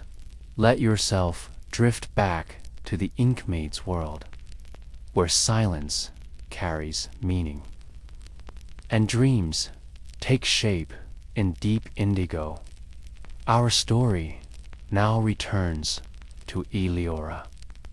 Some days after the scholar Bastian had gone, the chapel felt both emptier and more alive, as if his presence had stirred something ancient. And now the air hummed with expectation. She had resumed her work, recording dream fragments from the villagers, mapping celestial alignments and refining the chapel's ink so that it responded to even the softest whisper. Each evening, she lit the lanterns in the scriptorium, their blue flames barely flickering, and the scent of pressed herbs and parchment filled the air. But one night, as the wind rattled faintly against the shutters, she noticed something new in the dream vault. A scroll had appeared tucked carefully between two older manuscripts. Its paper still damp with ink. She had not written it, nor had she ever seen it before. Unrolling it slowly, she read a message written in a hand much like her own. The stars remember even what we forget. Ink speaks louder when the world is quiet, and in silence we find not endings but returnings. Eleora felt a chill, not of fear but recognition, as though this scroll was not newly written but remembered that night. She did not sleep. Instead, she sat at the round oak table in the chapel, quill in hand, and listened, not for voices, not for dreams, but for something older, something beneath thought, beneath sound. In that stillness, she began to write a story that was not hers, and yet came through her. It told of an Inkmaid from long ago, whose quill was carved from a fallen star, who wrote only during eclipses, and whose last manuscript vanished before it was finished. The story ended mid-sentence. But Elora's quill didn't stop it, continued the tale, and as she wrote, the chapel's walls shimmered faintly, stars glowing on their painted surface. Something was waking across the sea, in a quiet abbey no longer inhabited. A monk stirred from sleep, hearing words spoken by no one. In a mountaintop observatory, an old astrologer saw a constellation shift, forming the shape of a feathered ink pot, and in a village where no chapel had ever stood, children began to draw blue stars in the dirt, whispering words they didn't understand. Eleora kept writing. As the sun crept up behind the hills, she finished the final line of the forgotten manuscript, her hand steady, her breath slow. When she placed the last period, the parchment glowed faintly, then cooled. The wind outside calmed. The chapel sighed that morning. The villagers brought her dreams of clarity, dreams of ancient books, opening, of stars, arranging themselves into verses. One child said, "I saw a feather float down from the sky, and it wrote my name on the moon." Eleora smiled, for she had known that the stories had never truly belonged to her. She was only the vessel, the quiet hand, the voice of the hush, and now more voices were waking. The age of silent writing was beginning. Close your eyes, feel the hush settle gently over your shoulders like a velvet cloak spun from ink and sleep. Let the rustle of parchment, the faint ring of chapel bells far off in the morning air, and the quiet warmth of starlight returning draw you back into the chapel's gentle embrace. Our story now glides into its next still chapter, where Eliora's quill rests beside a finished scroll, and the air tastes of rosemary and candle wax. She had slept only briefly, curled beneath a woolen throw beside the chapel's hearth. The coals still glowed warm as breath, crackling softly like distant applause for a tale just completed, but morning brought visitors. Not the usual dreamers or curious children. These were travelers from distant abbeys and cloisters, drawn by rumors of star ink and midnight manuscripts. Among them was Sister Ansel, a cloistered archivist who claimed to have seen Eliora's writing in a dream. Though she lived 3 valleys away, I saw the parchment before it was written, she said softly, running a hand across the scroll's surface. It had my grandmother's lullaby in the margins. Eliora's eyes didn't widen in surprise. She only smiled, as if she'd been waiting for that kind of visitor to arrive later that day. They gathered around the ink table where Eliora prepared a new mixture. This ink shimmered faintly, a blend of elderberry, crushed midnight blooms, and silver ground fine as flour. The scent was sharp but comforting, like rain on stone. As the travelers watched, she dipped her quill and asked each one to whisper a single word.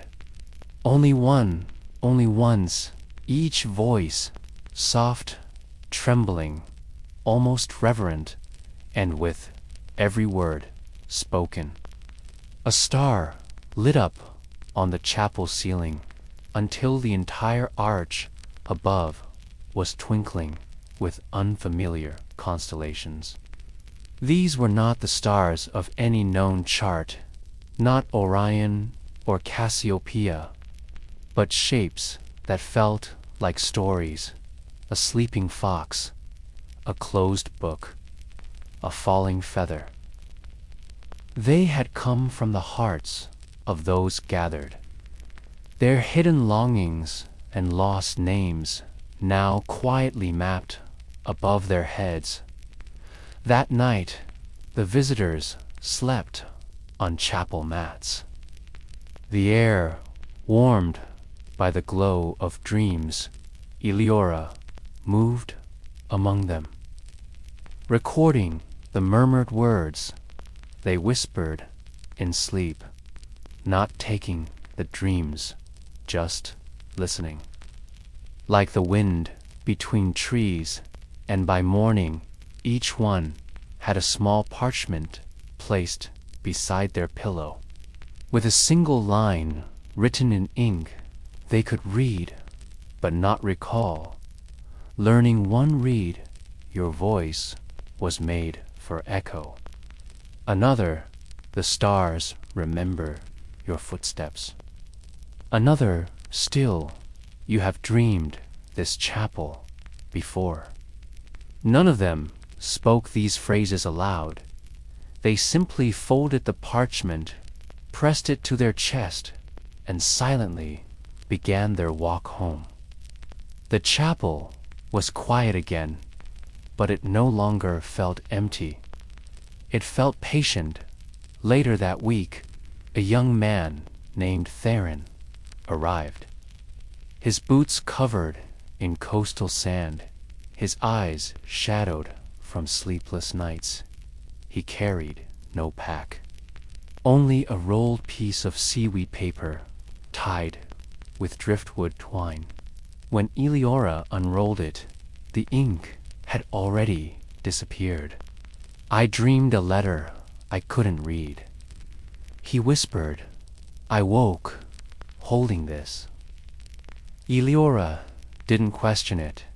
She simply offered him a place at the table and handed him a clean parchment and a quill. Theron dipped the nib and paused. I don't know what to write. You don't have to, Eleora said. The ink remembers for you. And so he closed his eyes, and the quill began to move, soft lines curving, slowing, then flowing like a tide across the page. When he opened his eyes, he saw a map, not of roads, not of towns, but of memories. One swirl was his mother's voice, another a melody he'd forgotten, and near the edge, a tiny drawn chapel beneath a spray of stars. Eleora leaned over, tapped the chapel. Gently. You've been here before, she said. He nodded, slowly, as if only now remembering that night he stayed and whispered his dreams to the ink on the page. And for the first time in weeks, he slept without waking, as the stars above shifted into morning.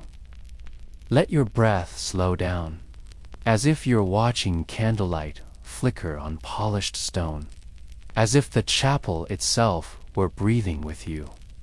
Feel your shoulders soften, your thoughts begin to float, like petals on a quiet stream beneath a velvet night. Our story today continues where the stars never quite set, only shifted, gliding slowly across a ceiling of secrets. In the chapel where ink carries the weight of dreams, Theron remained for many days. Each dawn and dusk, a quiet ritual ink poured. Quills trimmed scrolls unrolled like the petals of nocturnal blooms. He was not alone, for long word had spread beyond the valleys.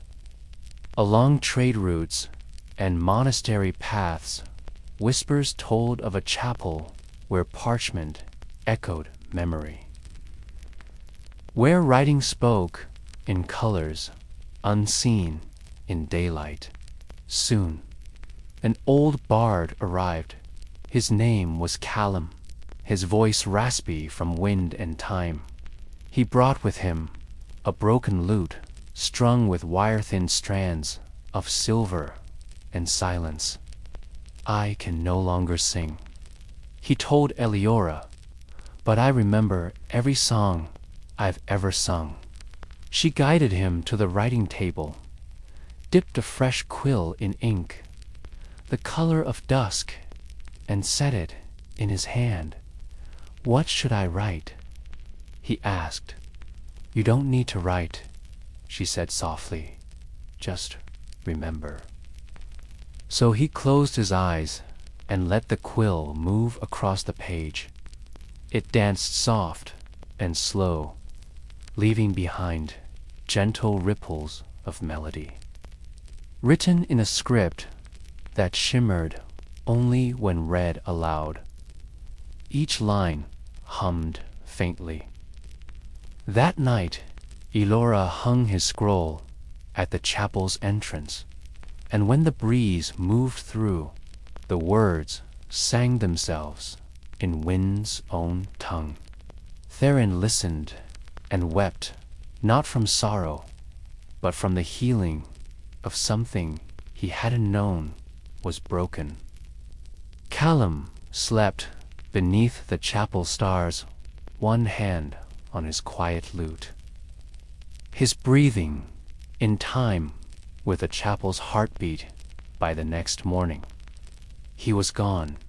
No footprints, no belongings, only a faint echo in the scroll, like a farewell note sung in silence. Elora smiled. She did not mourn. The chapel never truly lost its guests. It kept them as constellations.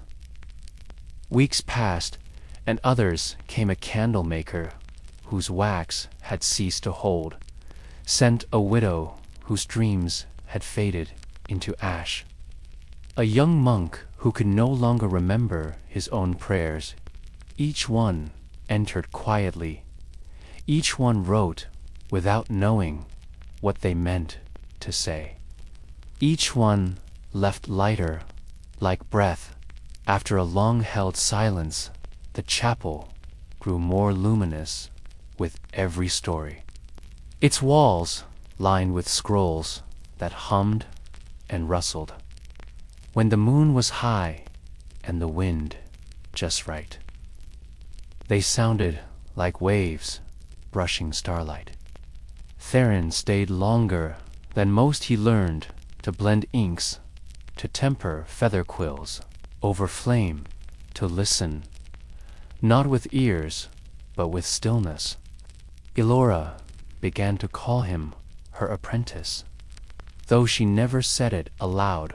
One evening, as golden leaves curled outside the chapel door, she gave him a glass jar filled with stardust ink. "This," she said, "is for writing what you do not want to remember, but must." He nodded, and wrote slowly lines, curling with grief and grace. It was the story of his brother, lost at sea, a memory he had buried in silence. As he wrote, the ink shimmered, pale, then softened, until the words felt like a lullaby. That night, he slept, facing the altar, his breath steady and his dreams right with forgiveness. Eleora sat nearby, hands folded, listening to the chapel breathe around them outside.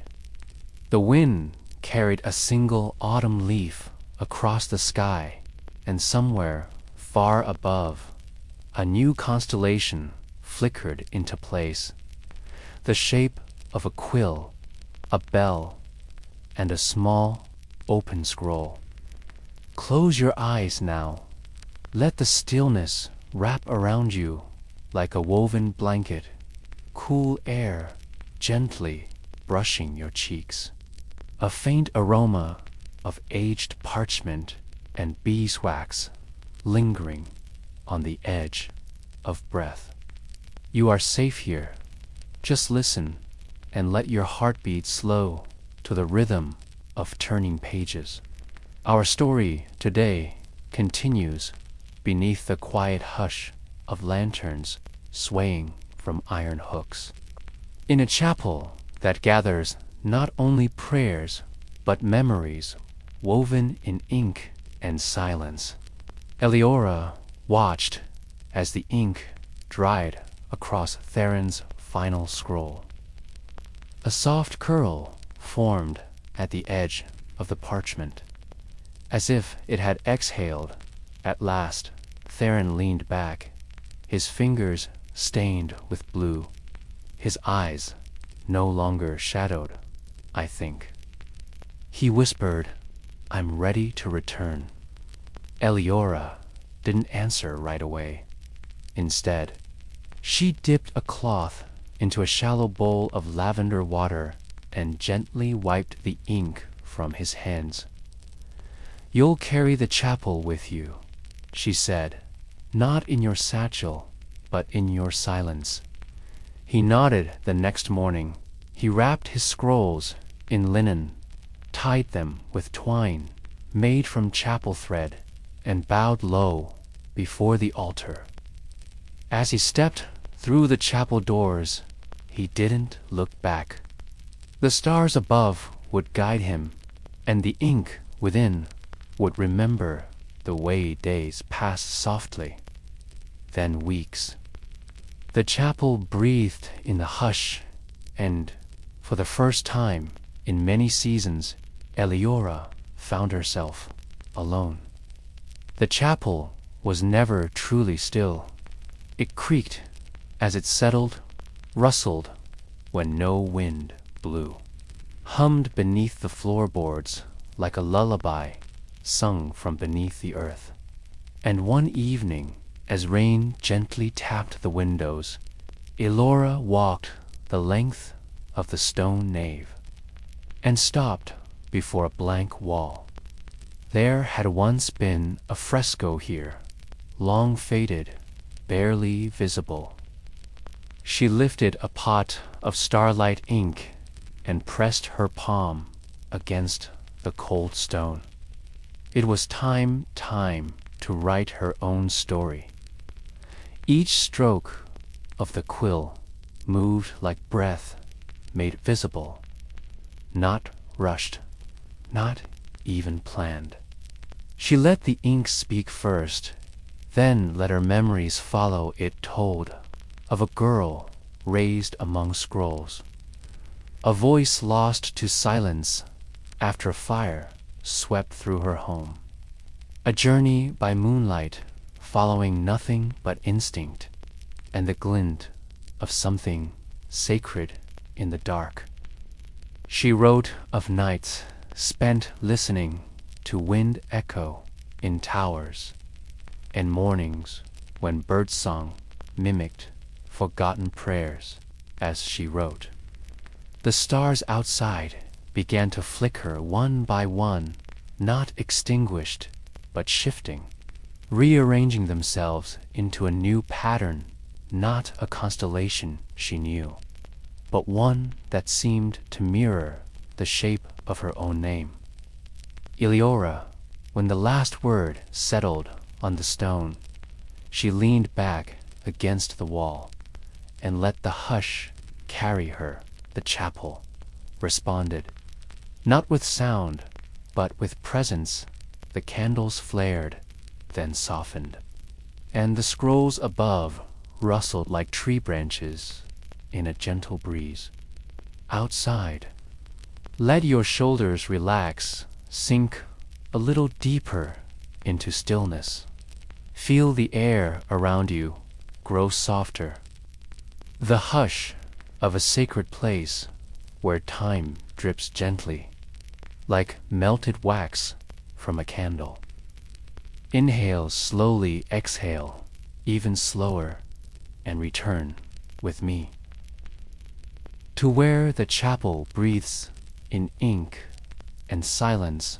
Our story today continues as the seasons quietly turn the traveler. The girl with the shattered inkpots had stayed. Days passed in soft rhythm. Eliora never asked her story, only offered parchment, a warm bowl of stew and space, the girl whose name, it turned out, was Morel, had never seen ink so dark and alive. Her hands trembled the first time she dipped a quill into midnight pot. Let it guide you, she murmured.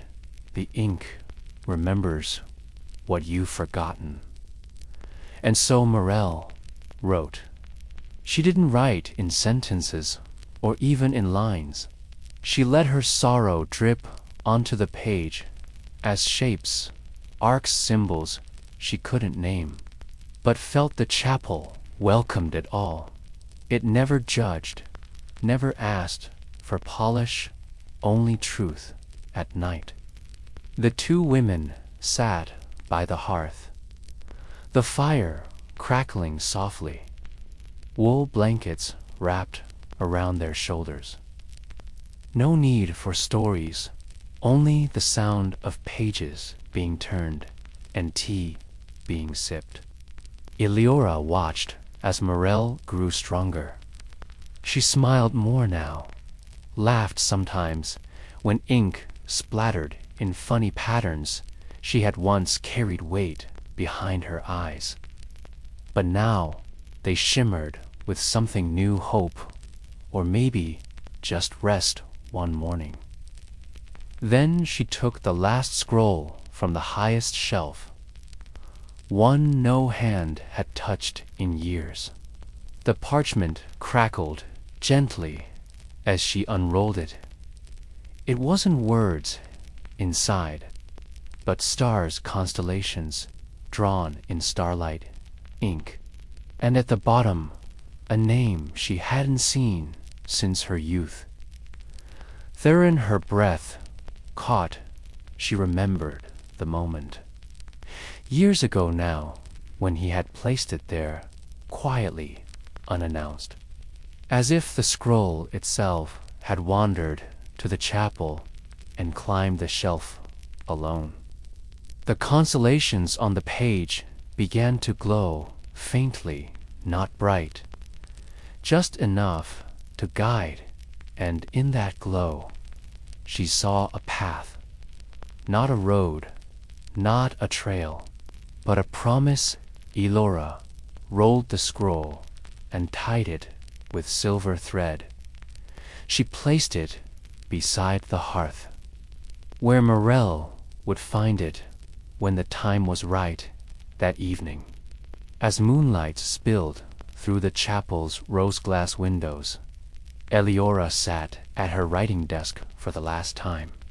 She inked a small page, neatly, lovingly, no rush to the next Inkmaid. It read, "May the stars write through your hand." Then she stood, pulled her cloak over her shoulders, and stepped outside. The ivy brushed against her like an old friend. The wind hummed gently at her ear, and above the stars rearranged again, not in letters, but in a shape that felt familiar. A quill, a chapel dome, and a path. The door creaked closed behind her, but no lock turned inside. Morel slept, a quill tucked gently beside her cheek, ink on her fingertips. Outside, Eleora walked into the night, not away from the chapel, but into its memory, its reach, its story. And as she disappeared into the starlit mist, a single bell rang softly, not from metal, but from parchment, a resonance that echoed in every hand that would ever hold a quill. The chapel remained always. Take one more breath with me, slow and sweet. Let your eyes grow heavy. Let the hush of ink and candlelight settle into your skin. We've come far, and now we arrive at the quiet ending. Not the kind that closes a story, but the kind that leaves a door gently ajar. Our story today ends where new words begin. Morel stirred from sleep. The dream of a soft bell still ringing in her ears, not loud, but enough to feel it echo in her chest. She opened her eyes to find the chapel bathed in soft morning blue. Sunlight filtering through the stained glass windows, scattering colors across the pews. She blinked, sat up, noticed the parchment beside the hearth, tied with a silver thread. Her name wasn't written on it, but it was meant for her. She opened it slowly, carefully, and let her eyes trace the glowing constellations on the page. Her breath caught in her throat. Not from fear, but recognition. The stars, they moved, ever so slightly, guiding, calling. A pull in her chest, a hush in the room, she looked toward Eliora's writing desk, empty now, but not cold, still warm with presence. She walked over, ran her fingers along the grain of the wood, and found a note to the next Inkmaid. May the stars write through your hand. And in that moment, the chapel seemed to sigh, not sadly, as if it had passed something forward, not lost, but carried on. Morel took her place at the desk. She dipped a quill into the deepest ink midnight blue, and began to write. Not because she knew what to say, but because the ink did she let it flow, let it shape. Her fingers moved gently, rhythmically, guided by something older than thought. Outside, the ivy bloomed, tiny star-shaped flowers curling along the stone. The wind whispered through narrow windows, carrying the scent of parchment and spring. The bells didn't ring in announcement, but in welcome. Their tones, soft, gentle, healing villagers still visited, now and then bringing bread or questions or grief. And Morel listened and wrote. She never wore robes or lit incense. She never preached or led. She only wrote. And in that writing, people found their way. They said the ink shimmered under moonlight, that if you stared long enough, you could see your past in the loops and lines. Some saw names, others saw stars. And still, each night, as the sky unfolded in quiet splendor, Morel would look up through the chapel's high window. The constellations aligned once more, and always in the ink, the chapel whispered, "You are not alone. You are starlight, the end and the beginning. Sleep now. Let your breath be soft. Let your story wait patiently on the parchment of dreams. You are Inkmaid and starlight, too, written gently in the sky's quietest hand. Good night."